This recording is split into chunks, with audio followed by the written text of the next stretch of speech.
Hi, sorry it's been a while since my last proper upload, but I came up with an idea for a video and I thought I'd go ahead with it. So, ranking every single Ark map. Kind of. In my time playing Ark, I've played 10 out of the 12 maps. The only two I haven't played are the whatever. And every other map I've had at least a decent amount of time on. So I thought it'd be a fun idea to try and go through and just rank each one based on what I like about them, what I don't like, themes, all that kind of stuff. So without further ado, let's go ahead and get it started. So coming in last place, I'm sorry, it's the centre.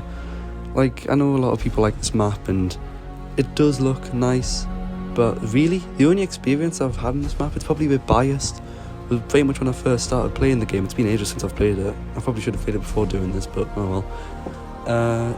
And I remember me and my mate had a non-dedicated on it, and on Xbox, I don't know what it's like on PC, but on Xbox, when you do the non-dedicated on the centre, every time either you or the host touches the water, everyone gets teleported to the host. And there was so many areas on the map that for some reason I counted as caves, I would just get teleported to them. It was really annoying to play. I do hold some nostalgia for the map, because it was I think it was actually the first map I ever played, probably, but yeah, it's not for me. I don't know, I don't really like it, so that's why it's going in 10th place. I really hate to do this, but 9th place is Lost Island. Again, I know a lot of people like this one, and I actually used to like this one quite a bit, but after going over what I thought about the map, it's kind of got a bit of an issue which I don't like about the custom arcs after Gen 2, which is that the Maywing. One, it's super easy to spawn right next to a Maywing, and once you tame it, that's it. You don't need any other travel dino ever again. And I just don't think the balancing on the map is very good. The Dinopithecus is, I don't know if they've fixed it since I last used it, but it wasn't that long ago since I last used one. They're still buggy as out.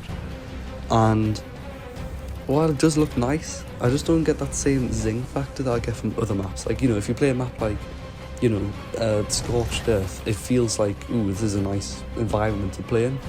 While Lost Island always just kind of felt like I'm here, but I'm not enjoying the setting, if that makes sense. So, Lost Island, I'm putting in 9th place. Hey Jimmy, give me a cheese with nut! Again, another one I'm sad to put this low down, but number 8 is Volgaro. And so some of you might be thinking, what do you mean Volgaro's a pretty bad map? Volgaro used to be my favourite map for a long time. Before the DLC maps came to Game Pass, I used to play Volgaro all the time when I was still bad at the game. And it's probably where I've actually developed the Ark skills the most. Maybe that or another map we'll talk about later on. But I don't know, man, looking back at it, it hasn't got much going for it. It's like a very basic map. It looks nice, the Chalk Cliffs area is really nice. But yeah, I don't know, it doesn't say a lot. It's kind of a barren map, really. Which is horrible to say, because I have so many memories of that map, which are so nice, but it's not for me. And not anymore, sorry. Sorry, Volgaro. So Obama's talking about all of this with the global warming and that, and a lot of it's a hoax. It's a hoax. I mean, it's a money-making industry, okay? Yep. Not many people would agree, not many people would disagree. I've heard a lot of mixed reviews about Extinction. Some people love it. A lot more people seem to hate it, though. And I'm kind of in the middle with it. It's nice. It's not nice. It's a really, really barren area. But it works. The atmosphere is good. It's a very nice change to not be on an Ark. Before the Genesis, this was the first time we weren't on an Ark. And it's really unique how instead of just being stopped by a barrier, if you go outside of the zone of extinction, you just straight up die. That's pretty interesting. And the creatures on there, this is one of the first ones This is one of the first ones I can actually talk about the unique creatures on it. The gas bags, I know the one custom marks, you know what I mean, the ones introduced. Gas bags, I love the gas bags. I love the snow owls. What's the other one? Enforcers are cool. I'm not too bothered about Velonosaurs or Managamas, but those three, gas bags, snow owls, and Enforcers are some of my favourite in the game. I just think if you don't mind Enforcers, I just think that whole thing's cool about being able to teleport and stuff. That's pretty cool. But apart from the creatures, again, it's a nice change. With the different biomes inside the domes, it was a precursor to Gen 1. But while it's all interesting and it's very cool, the like wow appeal of it kind of wears off after the first like time you've played it, and after that it's just kind of, it's an alright map. It's not a bad map. I don't think there's any bad maps in Ark, or at least I don't know about the Genesis. I know that some people really don't like the Genesis ones, but actually I'm the centre. I don't really like the centre, but apart from those three, I think every map is good. It has something going for it. There's just so many better maps than Extinction in my opinion. Well, I'd say so many, it's like 6 more, but we're working with 12, okay? It's been 84 years. This is probably going to be quite a shocker, but number 6, I've got the island. Okay, hear me out before you come running with your pitchforks and torches. The island. I don't like this map. I don't not like this map because it's a bad map. It's probably the best balanced map for a first map attempt. It was an amazing job they did, but oh my god, have I played the living daylights out of this map. The amount of time that I've got in this game, I reckon about 80% of that is spent on the island, a map which isn't even like, I don't even like it that much to begin with. I like it. If I hadn't played a bajillion hours of it, I'd probably like it a lot more. Probably be like number 4, number 3. But the amount of time that I have on that map it's infuriating how much, like all my mates just wanted to play the island. We had a few servers on the island. I wanted to play other maps, but they just wanted to play the island. And because of that, I ended up building in the same places, and it was just boring, you know. I knew everything. I think I know where most stuff is on the island, like all the caves, all the resources. It's just it's so boring. So, not of any fault of itself, just because of how much I've overplayed it. The island's going in, what is that, 6th place? I think 6th place.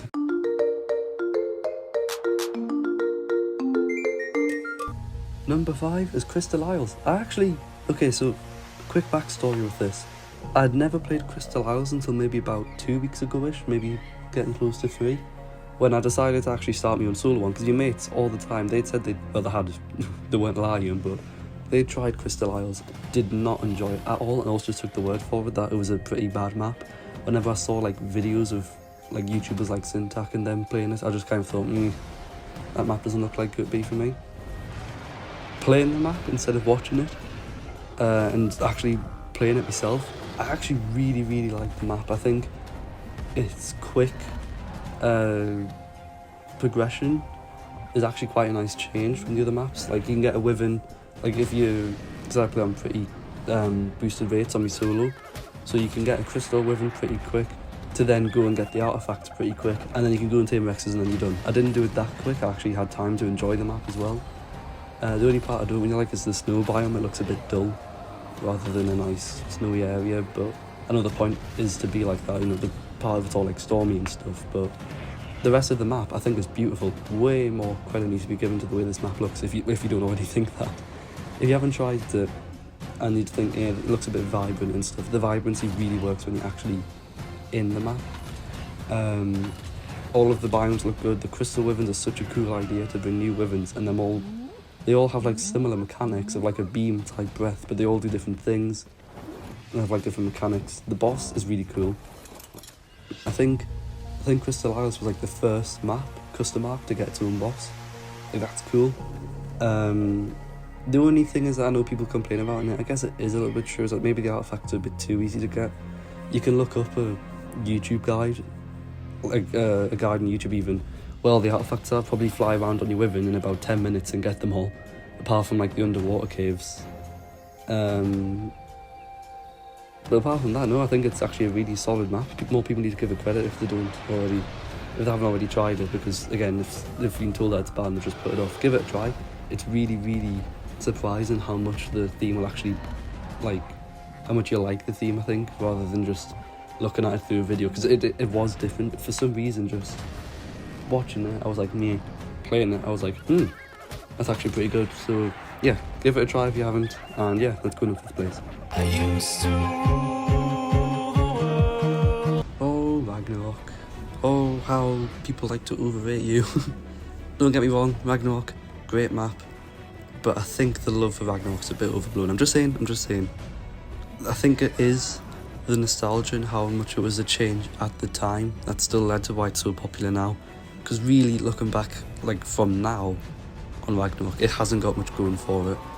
It's done the thing that the Centre did, where it just combined like 2 bosses, and Volgo just combined 2 bosses, which fair enough, that was just the norm at the time. But it only has island and scorched creatures in, which isn't a bad thing.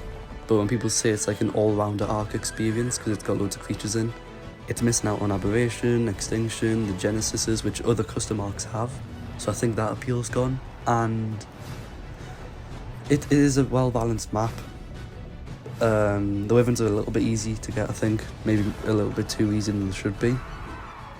But it's still a good Ark. It's a good Ark. That's why it's a number 4, obviously. Otherwise, it wouldn't be good. I like it for the same reasons that other people like it. I just think they overblow it a bit too much. It's not a groundbreaking life-changing map or anything. I just think it's a really good map, but not like anywhere near the best. Hey, look, I found some oil. This might be surprising to some people, but I've actually got Scorched Earth at number 3. Me and my mates, we recently did like a non-dedicated on Scorched and beat it. And it was actually way more fun than I thought it would be. I never really stuck down with Scorched enough. I'd played it before, but I never got past like a few days. So also, it's a bit boring.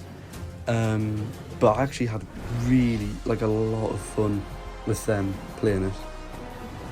The only thing, I have one little issue with it, and I think the snowball of like progressing is a little bit too big or too like quick, because you'll be struggling, you'll be surviving until like day 20. I think we finished the thing in like 20 days or something like that. I can't remember how long it took us, but so you'll be struggling for like 20 days, just taking your time. As soon as you get that Wyvern egg, you can complete it in like 2 days if you have boosted breeding rates like we do. Not in terms of stats, and how quick dinos breed. So if you can just breed your army, as soon as you get Rexes, breed your army and you're done, because the boss is so easy. Like, I think the time from not having Wyverns was like quintuple the time of having the Wyverns and beating the map, I think. Maybe not in terms of like real life days played, but in terms of like hours played on it. It was a massive snowball, and it was a bit of a shock. Like, as soon as when I realised, like, oh, we're getting the turrets ready for the Wyverns to get the Talons, I was thinking, we're done. After these Talons, we're done. We can go and do the boss. I was like, Jesus Christ, I felt like way too short since getting the Wyverns. But the caves are the best in the game. The caves on Scorched are so, like, they're so cool. Like the one with I'll pull a picture up on the screen, the one with like I don't know what it is, a T-Rex skeleton or something in the cave. That is cool. The one with like the hieroglyphics, not the hieroglyphics, but like the, Egyptian style paintings on the wall. That's cool. The entire map is cool. Like other desert maps that I played before, so like Ragnarok. What was the other arc with the desert on that I played? But yeah, I did a little bit of Lost Island, and then when I was starting to play Crystal Isles, I'd started with Crystal Isles solo one after we'd already started the Scorched one, but it had the same problem there with that desert. I feel like the deserts don't have that same feel to Scorched as the Scorched desert does. For some reason, it just feels so much more gritty, but like almost comfy once you can actually make it past getting eaten by terror birds all the time. It's actually a really, really cozy arc, and I really enjoyed it, so that's why it's going to number 3.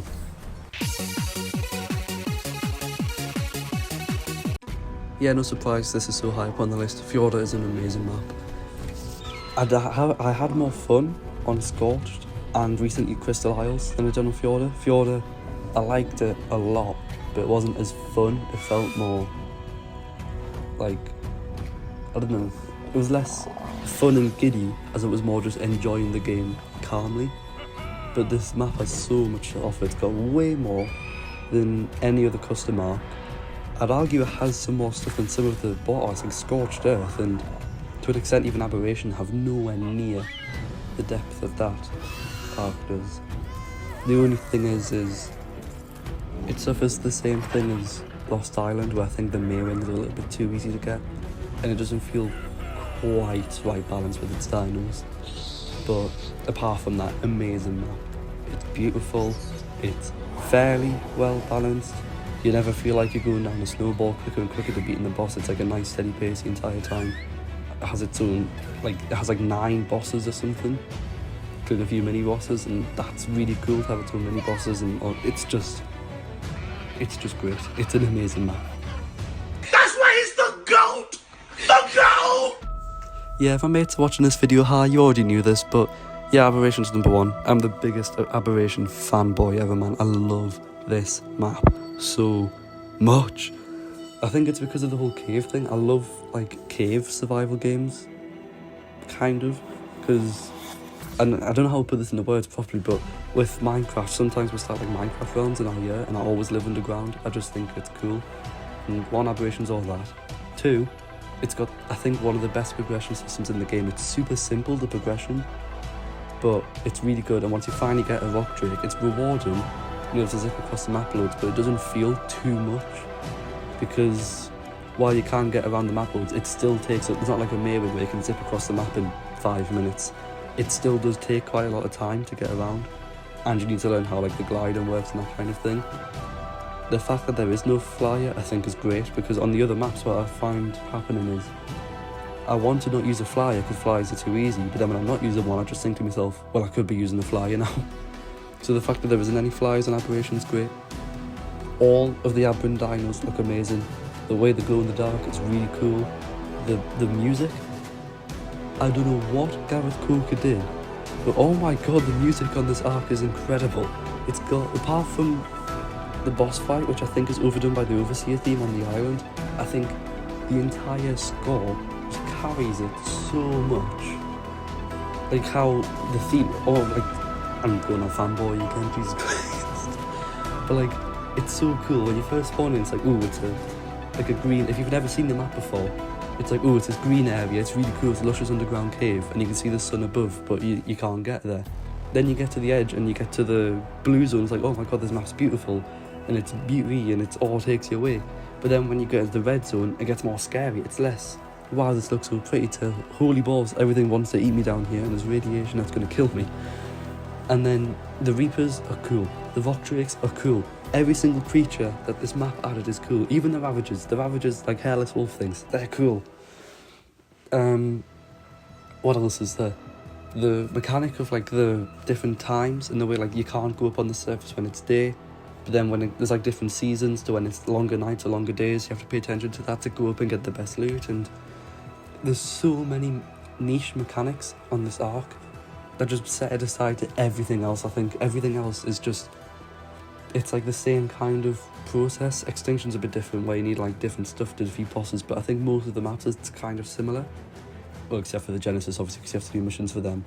But I don't, like, Aberration, it never feels like you're forced to do anything, but it's so interesting the way everything works. Again, the switches from the zones, the life pet system, to having to juggle between getting attacked by Seekers and getting attacked by Nameless, so you have to, like, juggle when to put your pet on, when to put your pet off.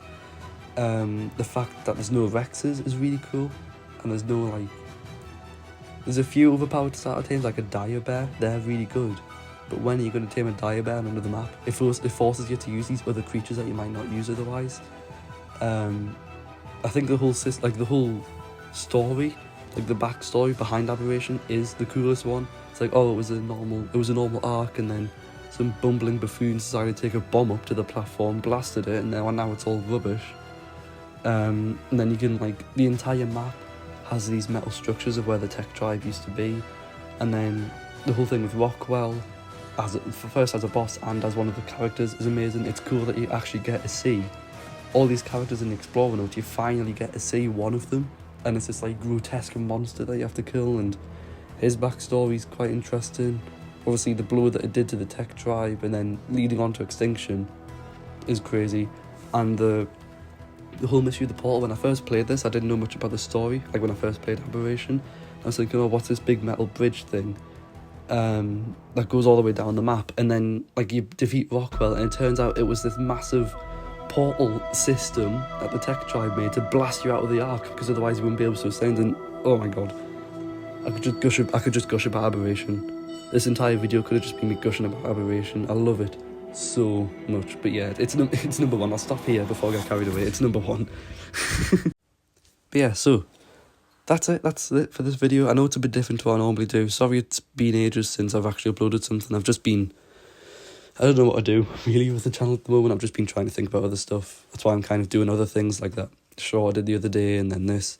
If you have any, like, if you play Ark and you have any other, like, rankings where you put them, you can either explain them or you don't have to, if you don't want to, just rank them in the comments if you want. It'd be nice to see, like, where other people like to rank them and what similarities, what differences we like about the game. That's always fun to discuss about. And yeah, that's really about it. So I'll see you again if I ever do upload again. Bye.